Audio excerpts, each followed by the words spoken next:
Hi மக்களே, எல்லோரும் நல்லா இருப்பீங்கன்னு நினைக்கிறேன். நானும் நல்லா இருக்கேன். இன்றைக்கி நம்ம பார்க்க போகிற படம் பார்த்திங்கன்னா, முழு சைக்கோவும் இல்லை, அந்த முழுசாக சைக்கோவும் மாறுவாங்கல்ல, அந்த மாதிரி இல்லாமல் ஒரு அரை சைக்கோவும் இல்லாமல் அரை மெண்டல் சைக்கோ படம் சொல்லுவாங்கல்ல, அந்த மாதிரி ஒரு படத்தை தாங்க பார்க்க போகிறோம். Wanna hear it talking shit from the drama. Coming out and send you to your mama. Mr. Whip, whip, whip, and the gun down. Dropping bodies in the place till the sun's out. Can't fuck with this, I'm going to try. But when the bullets fly, I'm the last one to die.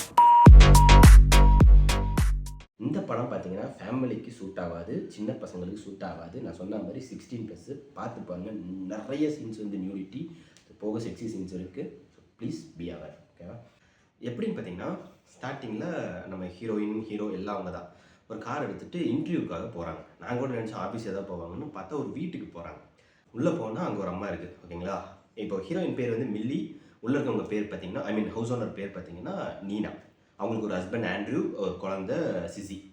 So அவங்க என்ன பண்ணுறாங்க, இவங்களை receive பண்ணி உள்ளே கூப்பிட்டு போய் உட்கார வச்சு இந்த மாதிரி உபசரிப்பெல்லாம் பண்ணுறாங்க. ஆக்சுவலாக என்ன ஜாபுக்கு போயிருக்காங்கன்னா, ஹவுஸ்மேட் ஜாபுக்கு, க்ளீனிங்கு, குக்கிங் இந்த மாதிரி ஜாபுக்கு தான் இன்டர்வியூக்கு போயிருக்காங்க.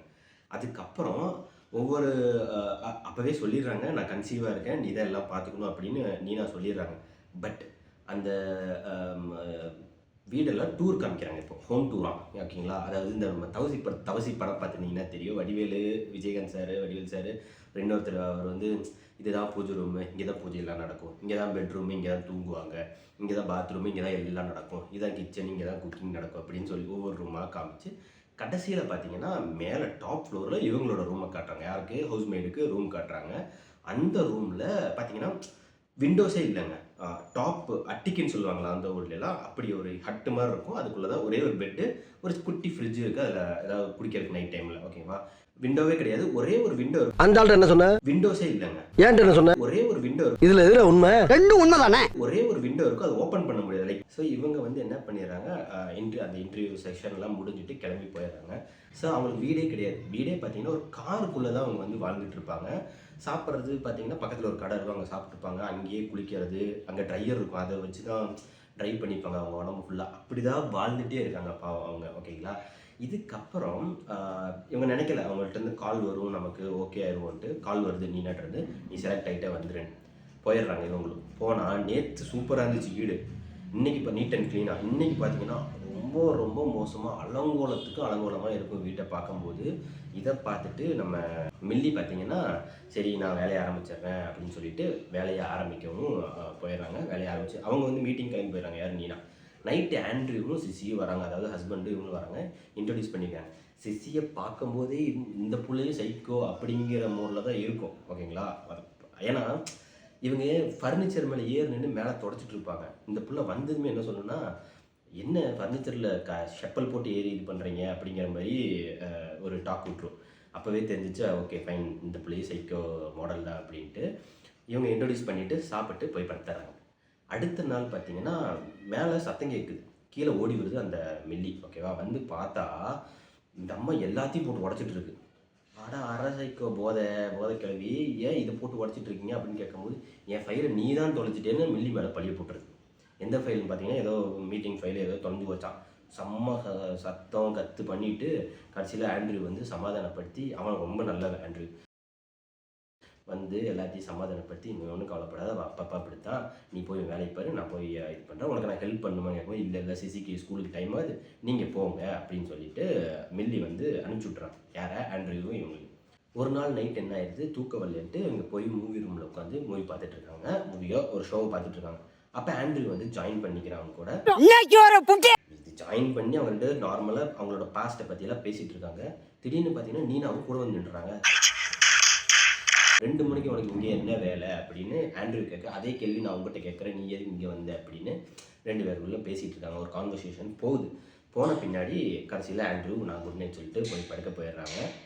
இப்படி படுக்க போனதுக்கப்புறம் நீனா சொல்கிறாங்க, இல்லை இது சரிப்பட்டு வராது, நீ ஏன் இப்படிலாம் பண்ணிகிட்ருக்க, நீ பண்ணுறது தப்பு அப்படின்னு சொல்லி இது பண்ணிகிட்ருக்காங்க.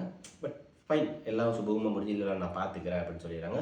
அந்த இடத்துல 2-3 கண்டிஷன் சொல்கிறாங்க. என்ன கண்டிஷன்னா, நீ இனிமேல் ஒழுங்காக ட்ரெஸ் பண்ணணும். ஏன்னா அந்த பிள்ளை கொஞ்சம் கிளாமராக ட்ரெஸ் பண்ணிட்டு தான் தெரியும் வைங்களா, இன்னும் ஒழுங்காக ட்ரெஸ் பண்ணணும். 1. 2வது, என் புருஷ பக்கத்தில் நீ வரக்கூடாது அப்படிங்கிற மாதிரி 2 கண்டிஷன் போட்டுறாங்க. அந்த இடத்துலையே போட்டுட்டு அவங்களோட ஃபோனையும் கொடுத்துறாங்க. ஃபோன் எதுக்குன்னா, க்ராசரிஸ் வாங்கணுமா, பெட்ரோல் போடணுமா, என் ஃபோனில் போட்டுக்கோ, இதை கிரெடிட் கார்டு இன்ஸ்டால் பண்ணி வச்சுருக்கேன், நீ எவ்வளோ வேணாலும் ஸ்வைப் பண்ணிக்கலாம் அப்படின்னு சொல்லி கொடுத்துட்றாங்க அவங்கள்ட்ட. இப்போ பார்த்தீங்கன்னா, இப்போ வரைக்கும் பார்த்தீங்கன்னா அந்த அம்மா ஒன்று சொல்லும், ஆனால் அதை செய்யாது. செய்யக்கூடாதுன்னு சொல்லி செய்யும். அப்படிங்கிற மாதிரி தான் போயிட்டுருக்கும். அந்த அம்மா தான் அரை சைக்கோ, ஓகேவா? அந்த அரை மெண்டல் சைக்கோ சொன்னால் அதுதான். இதுக்கப்புறம் பார்த்தீங்கன்னா, ஒரு வாரம் கழித்து என்ன ஆகும்னா, ஐ மீன் ஒரு வாரம் கழிச்சு தான், ஒன் டே கழிச்சு என்ன ஆகும்னா, கீழே வந்து தடால் புடல் சத்தம் மறுபடியும் நைட் டைமில். கீழே போய் பார்த்தா நம்ம கத்தியோடு நின்றுட்டுருக்கும் டோர் முன்னாடி. ஆண்ட்ரியூ வந்து மறுபடியும் சமாதானப்படுத்தி கூப்பிட்டு போவான். இந்த அம்மா கண்டுபிடிச்சிடும் யார், மில்லி வந்து ஒரு நாள் டாய்லெட் கழுவும்போது ஒரு மாத்திரை ஒன்று இருக்கும். அந்த மாத்திரையை சர்ச் பண்ணி பார்க்கும்போது தெரிஞ்சிடும், ஓகே ஃபைன், இவங்க ஏதோ மனநல பாதிக்கப்பட்டிருக்காங்க அப்படிங்கிறது இவங்களுக்கு தெரிஞ்சிருந்தும் அந்த வீட்டிலே வேலை செய்வாங்கன்னு வைங்களேன். பிகாஸ் அவங்க ஹஸ்பண்ட் ஆண்ட்ரியூ மேலே இவங்களுக்கு ஒரு க்ரஷ் இருக்கும், ஓகேவா? நைட் கனவெல்லாம் வரும், ஓகேங்களா? ஒரு மாதிரி கிளாமரஸ் செக்ஸி கனவெல்லாம் வரும். பட் அதெல்லாம் தாண்டி நாட்கள் ஓடும். அப்படி ஓடிட்டு இருக்கும்போது ஒரு நாள் என்ன ஆயிடுச்சு, இந்த அம்மா என்ன சொல்லிடும், எனக்கும் ஆண்ட்ரியூவுக்கும் ஒரு டிக்கெட்ஸ் புக் பண்ணு, டான்ஸ் ஷோக்கு டிக்கெட் புக் பண்ணிடு, அது போக ரெஸ்டாரண்ட்டுக்கு ஒரு டைனிங் டேபிள், ஐ மீன் ரெஸ்டாரண்ட் டேபிள் ஒன்று புக் பண்ணிடு, அது போக ஒரு சூட் ரூம் ஒன்று புக் பண்ணிடு, இந்த வார சாட்டர்டே உனக்கு வீக் ஆஃப், நான் சிசியை வந்து ஃப்ரெண்டு வீட்டுக்கு அனுப்பிச்சிடுறேன் அப்படின்னு சொல்லி முடிவு பண்ணிடுவாங்க. இந்த அம்மாவும் எல்லாம் புக் பண்ணிடுவோம், யார் மில்லி வந்து புக் பண்ணிடுவாங்க. புக் பண்ணிவிட்டு வெளியே போயிட்டு வருவாங்க. அப்போ என்ன சொல்லும், நான் உன்னை புக் பண்ணவே சொல்லலையே, சத்தியமாக அப்படி தான் நடக்கும், நான் உன்னை புக் பண்ணவே சொல்லலையே, நீ எதுக்கு புக் பண்ண, அதுவும் ரீஃபண்டபிள் நான் ரீஃபண்டபிள் டிக்கெட்ஸ் ஏன் புக் பண்ணேன்னு சொல்லி வாக்குவாதம் போயிட்டே இருக்கும். இந்த மாதிரி என்ன சொல்லிடுவோம், நீனா இதை நான் உன் சேலரி தான் பிடிப்பேன் அப்படின்னு. காண்ட நம்ம சண்டைக்கு போய் நின்றுட்டு இருக்கும்போது மறுபடியும் ஆண்ட்ரியூ வந்து பரவாயில்ல விடு, ஒன்றும் இல்லை, பிரச்சனை இல்லை அப்படின்னு சொல்லிட்டு அந்த இடத்துல கொஞ்சம் சமாதானப்படுத்தி இது பண்ணிடுவாங்க. அந்த டே வரும், அந்த டிக்கெட் புக் பண்ணாங்களா அந்த டே வரும்போது இவங்களுக்கு ஒரு மீட்டிங்னு போயிடுறாங்க, யார் நீனா. அது போக நம்ம சிசியும் அவங்க ஃப்ரெண்டு வீட்டுக்கு போயிடுறாங்க. இப்போது இந்த பையன் யார் ஆண்ட்ரியூ என்ன சொல்கிறான், மில்லிட்ட நீ வேணா உன் ஃப்ரெண்ட்ஸ் யாராவது கூட்டிகிட்டு போயிட்டு என்ஜாய் பண்ணிட்டு வா அப்படின்னு. எனக்கு ஃப்ரெண்ட்ஸே கிடையாதுன்னு அவங்க சொல்கிறாங்க. சரி நம்ம வேணா போகலாமா அப்படின்னு சொல்லிட்டு இதுதான் சான்ஸ்னு பையன் யூஸ் பண்ணிக்கலாம். அவங்கள கூட்டிகிட்டு ஷோக்கு போகிறான், சாப்பிட்றாங்க, மறுபடியும் சூட் ரூமுக்கு போயிடுறாங்க. ஆக்சுவலாக ரெண்டு ரூமில் தான் இருக்கும். திடீர்னு சரி என்ன ஆசைப்பட்டாங்களோ 2 பேரும் ஒரே ரூமுக்கு போவாங்க, சும்மா பஜாதான் அப்படிங்கிற மாதிரி போயிடும், எல்லாம் சரியாயிடும். காட்ட முடியும், அதுக்கு மேல காட்ட முடியாது. மற்ற கம்பெனிகள் காட்டலாம், ஆனா எங்க கம்பெனி காட்டாது. நான் இந்த இடத்துல ஒன்று சொல்லிக்க விரும்புகிறேன், இந்த படத்தில் நிறையா 18+ இல்லைங்க 16+ சீன்ஸே இருக்குது. அமைதி. ஸோ தனியாக பார்க்குறது நல்லது, ஓகேங்களா? ஸோ முடிஞ்சிட்டு அடுத்த நாள் என்ன ஆயிரும்னா, நம்ம நீனா வர்றதுக்கு முன்னாடி வீட்டுக்கு போயிடணும்னு சொல்லிட்டு இவங்க கிளம்பி வீட்டுக்கு வந்துடுறாங்க. நீனா இல்லை இன்னும் வரல. எகெயின் ஒரு தடவை மஜா வீட்லேயே, ஓகேவா? ஐயோ மீண்டுமா? இப்போ நம்ம இவங்க கிளம்பி வந்துடுறாங்க, யார் நீனாவும் சிசியும் வந்துடுறாங்க. பட் அதுக்குள்ளே இவங்க எல்லாம் ரெடியாகி லஞ்ச் எல்லாம் ப்ரிப்பேர் பண்ணி லஞ்ச் முடிச்சிடுறாங்க, ஓகேங்களா? இதுக்கப்புறம் பார்த்தீங்கன்னா இவங்க யார் நம்ம நீனா வந்து அடிக்கடி மீட்டிங் இந்த மாதிரி இதிலே தான் இருப்பாங்க, ஓகேவா? அதாவது சொன்னல அரசைக்கு கிளவின்னு. ஒரு நாள் என்ன ஆகும், இவங்க வெளியே போயிட்டு வந்துடுவாங்கன்னு சொன்னல, அந்த ஷோவெல்லாம் முடிச்சுட்டு வெளியே போயிட்டு வந்த அப்படின்னா அந்த நாள் நைட்டு ஆண்ட்ரூ, நீனா, மில்லி டின்னர் அப்போது இவங்க யார் மில்லி சொல்லிடுவாங்க, சாரி நீனா சொல்லிடுவாங்க மில்லி வந்து ஒரு ஜெயில் கைதின்னு. அந்த டைமில் எல்லாம் பேசி முடித்த பின்னாடி அந்த கார் கீயை கொடுத்து இனிமேல் நீ ஏன் காரை யூஸ் பண்ணிக்கணும்னு கொடுத்துட்றாங்க, ஓகேவா? அந்த பொண்ணையே வாங்கிட்டு அடுத்த நாள் கிராசரி ஷாப்புக்கு போயிட்டு கிராசரியில் வாங்கிட்டு வெளியே வரும்போது போலீஸ் பிடிச்சிருது. ஏன்னா இந்த காரை நீ திருடிட்டு வந்துட்ட, அவங்க ஓனர் வந்து கேஸ் கொடுத்துருக்காங்க. அடிப்பாவி நீ தானே கார் கீயை கொடுத்து நீ யூஸ் பண்ணிக்க வச்சது, நீயே கேஸை கொடுத்து வச்சிருக்கே அப்படின்ட்டு என்ன பண்ணிடுறாங்க. ஆண்ட்ரூ அங்கேயும் ஆண்ட்ரூ தான், அவர் ரொம்ப நல்லவர். வந்து அந்த பொண்ணையை ரிலீவ் பண்ணிட்டு கூப்பிட்டு போயிட்டு செம்ம சண்டை நடக்கும் வீட்டில். கடைசியில் நீ வேண்டாம் நீ வெளியே போயிடு அப்படின்னு சொல்லி துரத்தி விட்டுறான் ஆண்ட்ரூ வந்து நீனா. இங்கே துரத்தி விட்ட பின்னாடி இவங்க 2 பேரும் ஜாயின் அடிச்சுக்கிறாங்க. இவங்க 2 பேரும் ஹஸ்பண்ட் ஒய்ஃப் ஆயிடுறாங்க. மறுபடியும் மஜா, ஓகேவா? ஃபுல் படம் அப்படி தாங்க இருக்கும், ஓகேவா? இப்போது இந்த புள்ள வெளியே வந்த பின்னாடி இந்த பிள்ளைக்கு ஃப்ளாஷ்பேக் வரும், ஓகேவா? அப்போ தான் நமக்கே அந்த ட்விஸ்ட்டு ரிவீல் ஆகும். ஓகே சில பேர் கண்டுபிடிச்சிருக்கலாம். என்னென்னா இந்த பொண்ணு வந்து ஃபஸ்ட்டே பேரண்ட்ஸ் எல்லாம் தனிச்சு விடப்படுறாங்க. அதுக்கப்புறம் ஸ்காலர்ஷிப்பில் படிக்கிறாங்க. அங்கே ஒரு ப்ரொஃபஸர் இருக்கான், அவங்க கூட லவ் ஆகி குழந்தைய பெற்றுறாங்க. ப்ரொஃபஸர் விட்டுட்டு ஓடிடுறான். அப்புறம் ஜாபுக்கு சேர்றாங்க. ஜாபில் தான் ஆண்ட்ரூவை மீட் பண்ணுறாங்க. மீட் பண்ணி மறுபடியும் கல்யாணம் பண்ணி, ஆக்சுவலாக அந்த சிசிங்கிற குழந்தை ஆண்ட்ரூவுக்கும் நீனாவுக்கும் பிறந்தது இல்லை, அந்த ப்ரொஃபஸர் கூட லிங்க் ஆகி பிறந்தது தான் அந்த குழந்தை, ஓகேவா? ஜஸ்ட்டு ஆண்ட்ரூ வந்து அப்பா, அவ்வளோதான். ஸோ இப்படி இருக்கும்போது இந்த ஃப்ளாஷ்பேக்கெல்லாம் ஓடுது அவங்க அம்மாவுக்கு. நான் எப்படியோ சுதந்திரம் வாங்கிட்டேன். ஏன்னா அந்த ஆண்ட்ரியூ தான் சைக்கோ இந்த இடத்துல. அங்கே தான் ரிவீல் ஆகும் நமக்கு. என்ன சைக்கோன்னு பார்த்தீங்கன்னா, அவனுக்கு வந்து சும்மா பெர்ஃபெக்ஷன்னா அவ்வளோ பெர்ஃபெக்ஷன் இருக்கணும். என்ன ஆயிடுது, நீனாவோட மண்டையில் பார்த்தீங்கன்னா ஹேர் ரூட்ஸ்ன்னு சொல்லுவாங்க ஓகேங்களா, அது என்ன ஆயிடுச்சு கொஞ்சம் வீக்காக இருக்குது. ஸோ அதுக்கு வந்து ஒரு அப்பாயின்மெண்ட் புக் பண்ணி போக சொல்லியிருப்பான். போனால் போக முடியல. ஃபார் எக்ஸாம்பிள் நீனாவால் ஏதோ ஒரு பர்சனல் ப்ராப்ளம்னால போக முடியல, சொல்லிடுறாங்க வந்து ஆண்ட்ரியூட்ட, நான் இந்த மாதிரி போக முடியல, போஸ்ட்போன் பண்ணிக்கிறேன் அப்படின்னு. அவன் கேட்கல. அவனுக்கு அதான் சொன்னல பெர்ஃபெக்ஷன்னா அவ்வளோ பெர்ஃபெக்ஷன் இருக்கும். ஸோ என்ன பண்ணிடுறான், அந்த அட்டிக்கில் ஒரு ரூம் இருக்குல்ல, அங்கே போய் இவங்களை பூட்டி வச்சிடறான். திறக்கவே மாட்டான். ஏன்னா விண்டோ கூட கிடையாது, சாப்பாட்டுக்கு எதுவும் கிடையாது, பாத்ரூம் கிடையாது ஓகேங்களா. அந்த இடத்துல பூட்டி வச்சிடறான். என்னன்னு பார்த்தா அடி வழியே ஒரு கவர் அடிச்சுடுறான். அடியில் சின்ன கேப் இருக்கும். அந்த கவர் அடிச்சு உன் தலைமண்டையில் நீ பண்ண தப்புக்கு உன் தலைமண்டையில் இருக்கிற 100 முடியை பிச்சு பிச்சு நீ கையாலே பிச்சு அதில் போட்டு எனக்கு அனுப்பு அப்படின்னு. வேறு வழி இல்லைங்க. சாப்பாடு இல்லை, ஒன்றும் இல்லை, பாத்ரூம் கூட. பாத்ரூமே எங்கே யூஸ் பண்ணுவாங்கன்னா அங்கே ஒரு குப்பை தொட்டி இருக்குது, அதில் தான் யூஸ் பண்ணுவாங்க. ஃப்ரிட்ஜ்லேயும் தண்ணி 2 பாட்டில் நம்ம தான் இருக்கும், அதுவும் முடிஞ்சிடும். வேறு வழி சாப்பிட்டாங்கன்னு. ஸோ பிச்சு கொடுப்பாங்க, அனுப்பிச்சுட்ருவாங்க. எடுத்து பார்த்துட்டு 100ஐயும் செக் பண்ணி பார்த்துட்டு திரும்பி வருவான். என்னை திறந்து விடுன்னு சொல்லும்போது மாட்டேன். ஏன்னு கேட்டால் 100 முடியில் ஒரு முடி வந்து கரெக்டான ஒரு ரூட் இல்லை, ஸோ மறுபடியும் 100 முடி பிச்சு கொடுன்னு சொல்லிட்டு மறுபடியும் அனுப்புவான்.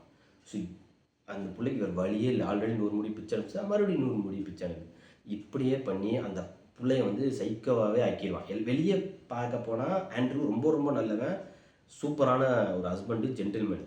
ஆனால் உள்ளே பார்க்க போனால் அரை மெண்டல் சைக்கோ அவன் தான். ஸோ இந்த பிள்ளைய வேறு வழி இல்லாமல் அவங்க கூட வாழ்ந்துட்டுருக்கு. அந்த டைம் தான் மில்லி தனியாக இருக்கா, இந்த மாதிரி கேஸுக்கு போயிட்டு வந்திருக்கா, இவ்வளோ போட்டோம்னா சரியாக இருக்கும்னு சொல்லிட்டு தான் அந்த அம்மா மேட்ச் பண்ணி. ஸோ இது முடிஞ்ச பின்னாடி என்ன ஆகுது, மில்லியோட ஃப்ளாஷ்பேக் வருது. அவங்க ஏன் ஜெயிலுக்கு போனாங்க, ஏன் எப்படி வெளியே வந்தாங்கன்னு ஓடிட்டு மில்லியையும் அதே மாதிரி பூட்டிடுறான்.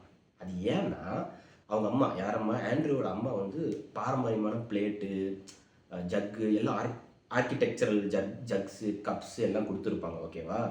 அந்த கப்ஸை வந்து இவங்க பிளேட்டை வந்து உடச்சிட்றாங்க. தெரியாமல் தான் உடச்சிருவாங்க ஓகேவா.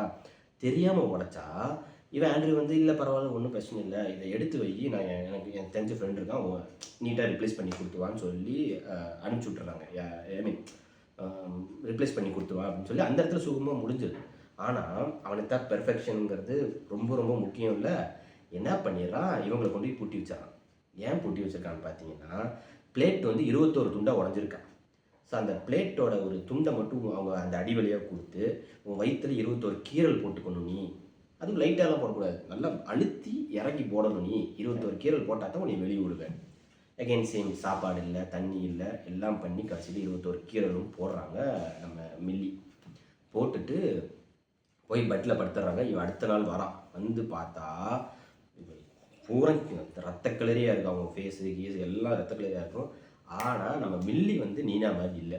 கையில் ஒரு கத்தி கிடச்சிருக்கும் அவங்களுக்கு அந்த ரூம்குள்ளே. இவங்க நீனா வச்சுருந்து இருப்பாங்க ஓகேவா. இவங்களுக்கு இந்த மாதிரிலாம் நடக்கும்னு தெரிஞ்சு எடுத்து கழுத்துலேயே ஒரு சொருகிட்டு அவனை தூக்கி உள்ளே ஒட்டி இந்த அம்மா ஓடிடு. இப்போ பார்க்க போனால் நீனா சைக்கோ இல்லை, ஆண்ட்ரூ சைக்கோ இல்லை, இந்த அம்மா சைக்கோவாக மாறிடு. யார், மில்லி. என்ன பண்ணு தெரியுமா, அந்த பிளேட்டு ஜக்கு இதெல்லாம் கொண்டு வந்து மேலே வச்சுக்குது. அந்த டோருக்கு அந்த பக்கம் அவன் அந்த ரூமுக்குள்ளே, இந்த பக்கம் இவங்க வச்சுட்டு பெட்ரோலையும் அடித்து வந்து கையில் வச்சுக்கோ. பிளேயர் இருக்கும், கட்டிங் பிளேயர் ஓகேவா, அதை எடுத்து வந்து அடியில் விட்டுருது. நீ இப்போ என்ன பண்ணேன்னா உன்னோட முன் பல்ல வந்து இந்த கட்டிங் பிளேயரை புடிங்கி எடுத்து எனக்கு வெளியே அனுப்பணும், அப்போ தான் நான் உன்னை விடுவேன். அவன் சொன்னால அந்த மாதிரி பண்ணும். இதுதான் சொன்னால அரமெண்டல் சைக்கோ, அதுதான் இது. என்ன பண்ணும், நீ பண்ணலைன்னா இப்போ நான் ஒரு பிளேட் உடைச்சேன், இனி எல்லாத்தையும் உடைப்பேன், ஒவ்வொன்றா உடைப்பேன், உங்கள் அம்மா கொடுத்தது அப்படின்ட்டு போட்டு உடன்னு உடைக்கும். வேறு வழி இல்லாமல் முன்பல்ல பிச்சு வெளியே கொடுத்துருவான். அப்பையும் விடாது. நான் நாளைக்கு வந்து உன்னை பார்க்குறேன்ட்டு போயிட்டு என்ன பண்ணு தெரியுமா, அது நல்லா ஃப்ரிட்ஜில் போய் ஷாம்பெயின் எடுத்துகிட்டு போய் மூவி ரூமில் படுத்து மூவி ஜாலியாக பார்த்துட்டு இருக்கோம், தூங்கிடும் பாவம். நீனா என்ன பண்ணுவாங்க, பாவம் மில்லி மேலே இருக்கிற அக்கறையில் வந்துடுறாங்க. வந்து போய் டோரை ஓப்பன் பண்ணிடுறாங்க. மில்லி தான் உள்ளே இருக்காங்க. கடைசியில் பார்த்தா உள்ள அவன் இருப்பான். நான் அப்படியே ஷாக் ஆயிட்டேன். அடிச்சு தம்சம் பண்ணிட்டு இருக்கான். மில்லி விட்டபாடு இல்லைங்க, வந்து ஒரு பெரிய கண்ணாடி எடுத்து வந்து மண்டை மேலே அடிச்சுட்டு ஓடிடுது மில்லி. இவங்க 2 பேருக்குள்ள ஒரு கன்வர்சேஷன் போகுது. மில்லி ஓடிட்டா, நம்ம 2 பேர் தான் ஃபஸ்ட்லேருந்து ஸ்க்ராட்ச்லேருந்து ஸ்டார்ட் பண்ணுவோம் அப்படின்ட்டு பேசிகிட்டு இருக்கோம். இல்லை உங்க கூடலாம் என்னால் இருக்க முடியாதுன்னு சொல்லிட்டு வாக்குவாதம் போயிட்டுருக்கோம். இவன் அடிக்க போகும்போது மில்லி பேக்லேருந்து வந்து ஓங்கி ஒன்று கொடுப்பாங்க பாருங்க. நான் சொன்னல 4th ஃப்ளோரில் இருக்காங்க, அங்கேருந்து வந்து ஆண்ட்ரூ செத்து போயிடுவான். செத்து போயாச்சா. அப்புறம் போலீஸ் வந்து எல்லாம் பண்ணி, ஆனால் இவங்க சொல்லிடுவாங்க, நீ ஓடிடுங்க வந்து வேண்டாம், இந்த வாழ்க்கை வந்து நல்ல வாழ்க்கையை வாழ அப்படின்ட்டு துரத்தி விட்டுருவாங்க மில்லியை முடிஞ்சிச்சு. அந்த இடத்துல அடுத்த நாள் புதைக்கிறாங்க. புதைச்சிட்டு எல்லாம் முடிஞ்சிட்டு கிளம்ப போகும்போது மில்லி அங்கே வரா. $1,00,000 $1,00,000 வந்து செக்கில் போட்டு போய் உன் வாழ்க்கையை ஸ்டார்ட் பண்ணு அப்படின்னு சொல்லி கொடுத்துட்டு கிளம்பிடுறாங்க. இது படம் முடிஞ்ச பின்னாடி போஸ்ட் கிரெடிட் சீனில் பார்த்தீங்கன்னா நீனா வந்து இவங்களை வந்து ரெஃபர் பண்ணியிருப்பாங்க. எதுக்குன்னா இதுக்கு இன்னொரு ஜாபுக்கு, அதே ஹவுஸ்மேட் ஜாபுக்கு இன்னொரு வீட்டில் இதே பிரச்சனை இருக்குது, அதுக்கு ரெஃபர் பண்ணியிருப்பாங்க. அதோட படத்தை முடிக்கிறாங்க. நம்ம சேனல் நீங்கள் ஃபஸ்ட் டைமாக இருந்தீங்கன்னா மறக்காமல் லைக் பண்ணுங்கள், கமெண்ட் பண்ணுங்கள், பெல் பட்டனை டிங் டவுன் பண்ணிடுங்க, மறக்காமல் சப்ஸ்கிரைபும் பண்ணிடுங்க. உங்கள் ஃப்ரெண்ட்ஸ், ஃபேமிலிஸ், நெய்பர்ஸோட பாதுகாப்பாக, ஓகேவா, முக்கியமாக ஏன்னா 16+ பார்த்து என்ஜாய் பண்ணுங்கள் இந்த மூவியை. Until then signing off from media சந்தை.